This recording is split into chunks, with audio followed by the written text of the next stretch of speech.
கேள்வி குழந்தை பிறந்த 7ஆம் நாள் அக்கீகா கொடுக்க வேண்டும் என்பது சுன்னத். ஆனால் இன்று அதிகமான குழந்தை பிறப்பது ஆபரேஷன் மூலம் பிறக்கக்கூடிய குழந்தை ஹாஸ்பிட்டல் இருந்து டிஸ்சார்ஜ் ஆகிவிடுவதற்கே 9 நாள் அல்லது 11 நாள் ஆகிவிடுகிறது. சில சமயம் பிறந்த குழந்தையை ஐஸ் பாக்ஸில் வைத்தும் அதிகமான நேரம் எடுக்கிறது. இதற்கு விளக்கம் தேவை. அவர் என்ன கேட்குறாருன்னா, 7ஆவது நாள் குழந்தை பிறந்ததற்காக நம்ம என்ன செய்யணும், ஒரு ஆட்டை பெண் குழந்தையாக இருந்தால் ஒரு ஆடு, ஆண் குழந்தையாக இருந்தால் 2 ஆடு அறுத்து அது என்ன செய்யணும், அதை விநியோகிக்க வேண்டும் அப்படின்ட்டு இருக்கிறது. இது எந்த காலத்தில் எல்லாமே ஹாஸ்பிட்டலில் பிரசவமாகிறது, அதுவும் அறுவை சிகிச்சையின் மூலமாகத்தான் அந்த குழந்தைகள் பிறக்கின்றன. அறுவை சிகிச்சை மூலமாக பிறக்கும் பொழுது 7 நாளைக்குள்ளே வீட்டுக்கு வந்துட முடியுமான்னா முடியாது. 10 நாள் 9 நாள் வரைக்கும் ஆகிவிடுகிறது. அப்போ அந்த மாதிரி இருக்கும் பொழுது குழந்தை கூட சமயங்களில் கொஞ்சம் முன்கூட்டியே ஆப்ரேஷன் பண்ண வேண்டி வந்து விட்டால் அது அந்த ஐசியில் என்ன செய்வாங்க, தனியாக ஸ்பெஷல் கேர் எடுக்கக்கூடிய அந்த ஒரு வார்டில் கொண்டே வைத்து விடுவார்கள்.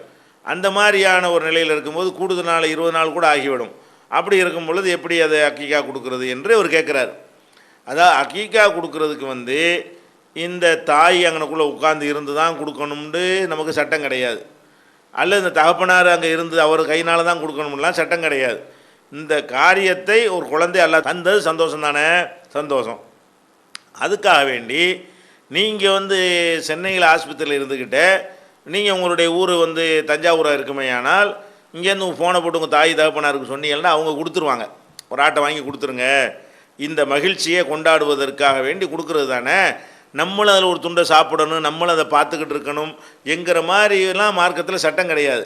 எந்த நாளில் கொடுக்கணும்னு மார்க்கத்தில் சொல்லப்பட்டிருக்குதோ அது அந்த நாளில் கொடுக்க சொல்லி ஃபோனில் கொடுத்துடலாமே. அந்த காலமாக இருந்தால் கூட இந்த கேள்வி கேட்கலாம் நம்ம.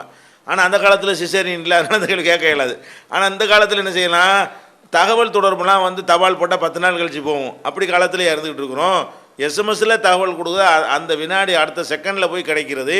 ஃபோன் பேசுனா அந்த வினாடியில் நமக்கு என்ன செய்கிறது, கிடைத்து விடுகிறது. ஃபோனில் சொல்லிவிட்டு என்ன செய்யலாம், கொடுக்க சொல்லிவிடலாம். அந்த வசதி நமக்கு 7ஆம் நாள் கொடுக்க இருக்குமே. ஆனால் குழந்தை பிறந்தவொடனே நம்ம ஆஸ்பத்திரியில் அனைவரும் இருக்க மாட்டார்கள், சில பேர் வீட்டிலையும் இருப்பார்கள். வீட்டில் இருக்கக்கூடிய பொறுப்பாளர்கள்ட்ட சொல்லி நீங்கள் இந்த மாதிரி 7ஆம் நாள் கொடுத்துருங்க, மற்றதெல்லாம் பார்த்துக்குருவோம், அதுக்குள்ளே பணத்தை தந்துடுறோம், அல்ல இந்த மாதிரி இந்த மாதிரி வாங்கிக்கிறங்க அப்படின்னு செய்ய முடியும் பொழுது நம்ம அந்த நாளுக்கு முக்கியத்துவம் கொடுத்து செய்யணும். ஏன்னா அந்த குழந்தையுடைய இறைவன் தந்ததுக்கு நன்றியாக தான் இது நமக்கு ஆக்கப்பட்டிருக்கிறது. அப்போ நன்றியை எந்த நாளில் அல்லாஹ் நன்றியை எதிர்பார்க்குறானோ அந்த நாளில் நன்றி செலுத்தினா தான் அது நன்றி ஆக முடியும். அவன் டைம் லிமிட் பண்ணலைன்னா எப்போ வேணால் நீங்கள் செலுத்திக்கொள்ளலாம். அல்லாஹ்வுடைய ரசூல் மூலமாக டைம் லிமிட் பண்ணியிருக்கும் பொழுது இத்தனாம் தேதி தான் நீ எனக்கு நன்றி செலுத்தணும் அப்படின்னு சொன்னால் நம்ம என்ன வேலையாக விட்டுட்டாவோ என்ன செய்யணும், அதை செஞ்சு தான் ஆகணும். அதனால் நம்ம ஹாஸ்பிட்டலில் இருந்து நம்ம பிள்ளையும் கொண்டு போய் அந்த பிள்ளைய இறச்சி திங்கவா போகுது, 10 நாள் கழிச்சு போனால் கூட அதை சாப்பிடவா போகுது, அதெல்லாம் கிடையாது. அது மக்களுக்காக அறுத்து விருந்தை கொடுக்கறது தான். அதை நம்ம போய் கொடுக்கணும்ன்ற அவசியம் கிடையாது.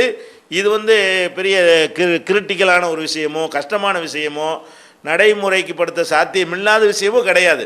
மார்க்கத்தில் ஒன்று சொல்லப்படுமே, எல்லாம் நம்ம எப்படி எப்பவும் ஆசைப்படணும்.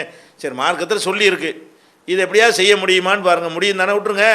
முடியவே இல்லைன்றா தான் என்ன செய்யணும், ஒரு கேள்வியாக ஆக்கணுமே தவிர இது முடிகிற விஷயந்தான், செய்ய முடியும்.